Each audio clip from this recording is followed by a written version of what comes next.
भारतीय धर्मों में जब किसी मूर्ति की प्राण प्रतिष्ठा की जाती है, तब मंत्र द्वारा उस देवी या देवता का आवाहन किया जाता है कि वे उस मूर्ति में प्रतिष्ठित अर्थात विराजमान हों। इसी समय पहली बार मूर्ति की आंखें खोली जाती हैं। मूर्तियों की प्राण प्रतिष्ठा में महत्व मूर्ति की शिल्पगत सुंदरता का नहीं होता। अगर कोई साधारण सा पत्थर भी रख दिया जाए और उसकी प्राण प्रतिष्ठा हो जाए, तब वह भी उतना ही फलदायक रहता है जितनी कि कोई सुंदर कलाकार द्वारा निर्मित की गई मूर्ति होती है। बहुत से पवित्र देवस्थानों में हम यही देखते हैं। 12 ज्योतिर्लिंग हजारों वर्ष पहले किसी महान सत्ता के द्वारा प्राण प्रतिष्ठा से जागृत किए गए थे। उनमें स्थापित मूर्तियां शिल्प की दृष्टि से बहुत सुंदर नहीं कही जा सकती हैं। केदारनाथ में तो हम जिस मूर्ति की उपासना करते हैं वह एक अनगढ़ चट्टान का टुकड़ा अथवा पाषाण मात्र है, लेकिन उसकी दिव्यता अद्भुत है। मूर्ति का मूल्य उसके पत्थर की कीमत से अथवा उसकी सुंदरता से नहीं आंका जाता। यह इस बात पर निर्भर करता है कि उस स्थान विशेष की परिधि में पहुंचते ही साधक को दिव्यता का अनुभव होने लगता है तथा ईश्वर के साथ उसका संपर्क तत्काल जुड़ने लगता है। प्राण प्रतिष्ठा एक असाधारण और अद्भुत कार्य है। कोई कोई ही हजारों वर्षों में जन्म लेता है जो मूर्तियों में प्राण प्रतिष्ठा कर सकने में समर्थ होता है। हजारों साल पहले 12 ज्योतिर्लिंग किसी महापुरुष ने प्राण प्रतिष्ठित कर दिए और वह अभी तक चले आ रहे हैं। धर्माचार्यों के अनुसार प्राण प्रतिष्ठा में शामिल चरणों की संख्या समारोह की भव्यता और दिव्यता पर निर्भर करती है। मूर्ति प्रतिष्ठा पंचरात्र आगम शास्त्रों द्वारा निर्धारित वैदिक अनुष्ठानों और मंत्रों का जाप करके मूर्ति में भगवान का आह्वान करने का एक अनुष्ठान है। वैसे प्राण प्रतिष्ठा में कर्मकुटीर, जलाधिवास, धन्यधिवास, घृतधिवास, स्नैपन, नेत्र अनावरण, षोडशोपचार पूजा और प्राण प्रतिष्ठा संस्कार का पालन किया जाता है। 1. कर्मकुटीर किसी मूर्ति को गढ़ने के बाद उसे कारीगर के कार्यस्थल पर शुद्ध किया जाना चाहिए जहां मूर्ति बनाई गई थी। इस प्रथम चरण को कर्म कुटीर के नाम से जाना जाता है। कारीगर की कार्यशाला से निकलने से पहले मूर्ति की दाहिनी कलाई पर एक नाड़ा छड़ी बांधी जाती है। 2. जलाधिवास फिर मूर्ति को यज्ञ मंडप में ले जाया जाता है जहां यज्ञ किया जाना है। यहां मूर्ति जल में डूबी हुई है। मूर्ति को पानी में डुबाने का उद्देश्य यह जांचना है कि मूर्ति पूरी तरह से संपूर्ण है और खंडित अर्थात किसी भी तरह से क्षतिग्रस्त नहीं है। मूर्ति वाले बर्तन में अन्य पूजा द्रव्य के साथ थोड़ी मात्रा में पंचामृत मिलाया जाता है। फिर बर्तन को कपड़े से ढक दिया जाता है और आगे की शुद्धि के लिए अग्नि के मंत्रों का जाप किया जाता है।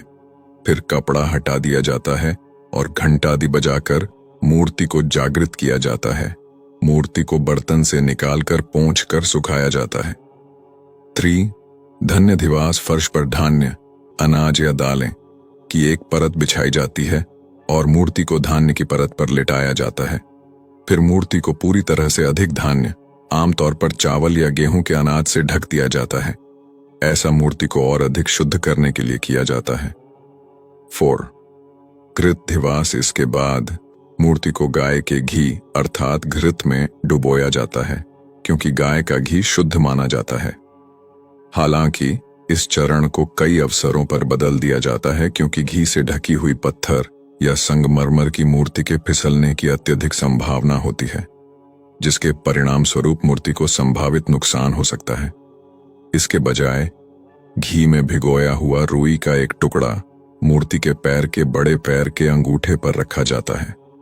मूर्ति को फिर से जागृत किया जाता है और फिर एक लकड़ी के स्टैंड पर रखा जाता है। 5. स्नैपन, स्नापन या अभिषेक एक मूर्ति को दूध या पानी जैसे तरल पदार्थ से स्नान कराने की रस्म है। यह संस्कार शुद्धिकरण का प्रमुख रूप है जिसमें 108 विभिन्न प्रकार की सामग्रियां शामिल होती हैं, जैसे पंचामृत, विभिन्न सुगंधित फूलों और पत्तियों के सार वाला पानी, गाय के सींगों पर डाला गया पानी और गन्ने का रस। प्रत्येक बर्तन में एक द्रव्य रखा जाता है। मूर्ति के सामने 3 वेदियों में 108 बर्तन रखे गए हैं। दक्षिण समूह में 11 बर्तन हैं, मध्य समूह में 11 बर्तन हैं और शेष बर्तन उत्तर समूह में हैं। फिर प्रत्येक पात्र की सामग्री से मूर्ति का अभिषेक किया जाता है। प्रत्येक द्रव्य का अपना विशेष मंत्र होता है जिसे उस विशेष पात्र से अभिषेक करते समय पढ़ा जाता है।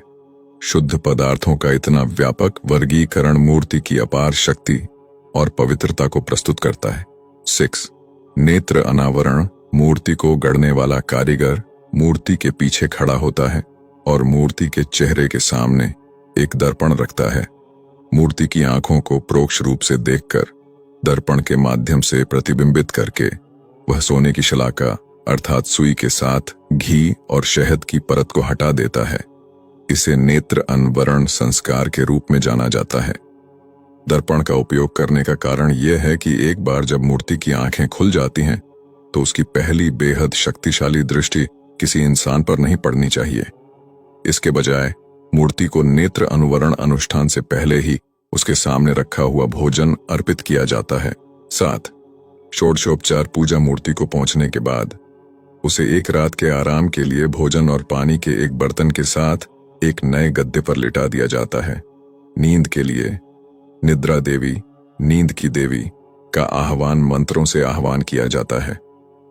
रात भर 10 ब्राह्मण पंडित सोते हुए मूर्ति से दूर यज्ञ में लगातार होम करते हैं, जबकि पंडित 8 दिशाओं अर्थात अष्टादिक्षु में घी की आहुति देते हैं। घी की एक बूंद पानी के बर्तन में रखी जाती है। सुबह के समय उत्तिष्ठ मंत्रों का जाप करते हुए इस लोटे से जल्द सोई हुई मूर्ति पर छिड़ककर उसे जागृत किया जाता है। फिर मूर्ति को यज्ञ मंडप से मंदिर के गर्भगृह अर्थात आंतरिक गर्भगृह में ले जाया जाता है, जहां इसे आसन पर रखा जाता है। मंगलाष्टक का जाप करते हुए एक राजमिस्त्री मूर्ति को पिंडिका पर स्थापित करता है। सीमेंट सूख जाने के बाद ब्राह्मण पंडित या सत्पुरुष वास्तविक मूर्ति प्राण प्रतिष्ठा करने के लिए गर्भगृह में प्रवेश करते हैं। 8. प्राण प्रतिष्ठा संस्कार। अब जब मूर्ति शुद्ध हो गई है तो यह परमात्मा का घर बनने के लिए तैयार है। यह ध्यान दिया जाना चाहिए कि प्राण प्रतिष्ठा सिर्फ किसी के द्वारा नहीं की जा सकती। पंचरात्र आगम शास्त्र की वैयासी संहिता में कहा गया है कि जिसके प्रत्येक अंग में परमात्मा पूर्ण रूप से निवास करता है वह शुद्ध महापुरुष प्राण प्रतिष्ठा करने के योग्य है, क्योंकि केवल वही है जो अपने भीतर परमात्मा का आह्वान कर सकता है। उसका हृदय मूर्ति में है। न्यास विधि प्राण प्रतिष्ठा का पहला चरण है। न्यास का अर्थ है स्पर्श करना। न्यास विधि मूर्ति के विभिन्न भागों में विभिन्न देवताओं जैसे ब्रह्मा, इंद्र, सूर्य और अन्य का आह्वान करती है। परमात्मा के बीज मंत्र का जप करते हुए और दरभा घास और शलाका अर्थात सुनहरी सुई की लहर के साथ अनुष्ठान मूर्ति के सिर से लेकर उसके पैरों तक शुरू होता है। सत्पुरुष अपने हाथ मूर्ति से कुछ इंच की दूरी पर रखते हैं, जबकि पंडित परमात्मा का आह्वान करते हुए बीज मंत्रों का जाप करते हैं। परमात्मा की दिव्य शक्ति सत्पुरुष से निकलकर मूर्ति में प्रवेश करती है। सबसे पहले प्राण जीवन श्वास मूर्ति में प्रवेश करता है, उसके बाद जीव आत्मा आता है। अंत में 10 इंद्रियों को मूर्ति में शामिल किया जाता है। सत्पुरुष स्वर्ण शलाका के साथ घी और शहद की परत को हटाकर मूर्ति की आंखों को खोलते हुए नेत्र अनवरण संस्कार करते हैं। यह अंतिम संस्कार प्राण प्रतिष्ठा को पूरा करता है। अब परमात्मा पूरी तरह से मूर्ति के भीतर रहता है। मूर्ति को अब मूर्ति नहीं कहा जाता, बल्कि मूर्ति के भीतर देवता का आह्वान किया जाता है।